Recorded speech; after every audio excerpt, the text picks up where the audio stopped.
৮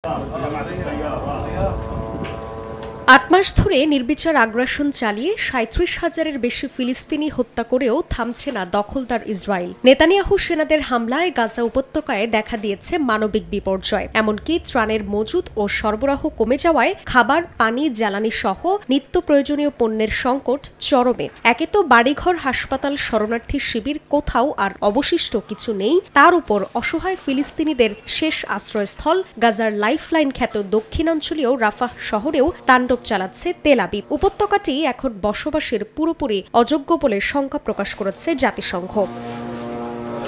অথচ গাজার রাফাহ শহরে নাকি তেমন বড় ধরনের কোনো অভিযান চলছে না বলে মনে করছে ইসরায়েলের অন্ধ সমর্থক যুক্তরাষ্ট্র। বৃহস্পতিবার মার্কিন পররাষ্ট্র দপ্তর জানায়, রাফায় তেল আবিবকে বড় ধরনের সামরিক অভিযান চালাতে দেখেনি বাইডেন প্রশাসন। এর মধ্য দিয়ে আবারও গাজায় ইসরায়েলি নারকীয় তাণ্ডবকে সমর্থন দেয়া হলো বলে মনে করছেন অনেকেই। চলছে প্রেডিকশন গেম নগদ অ্যাপে। প্রেডিকশন করে জিতুন জিক্সার বাইক, টিভি, স্মার্টফোন সহ আরো অনেক পুরস্কার।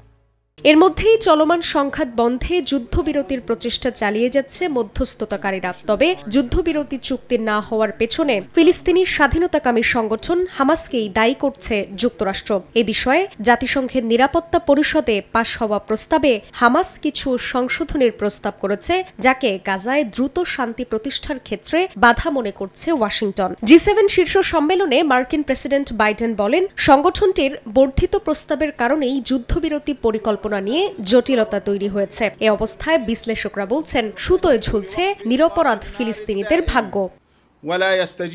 এদিকে শুধু হামাসই নয়, লেবাননের সশস্ত্র গোষ্ঠী হিজবুল্লাহর সঙ্গে সংঘর্ষ অব্যাহত রেখেছে ইসরায়েলি বাহিনী। তবে বৃহস্পতিবার ইসরায়েলের দক্ষিণাঞ্চলে বৃষ্টির মতো টানা রকেট হামলার খবর পাওয়া গেছে। জান্নাতুল সাদিয়া, সময় সংবাদ।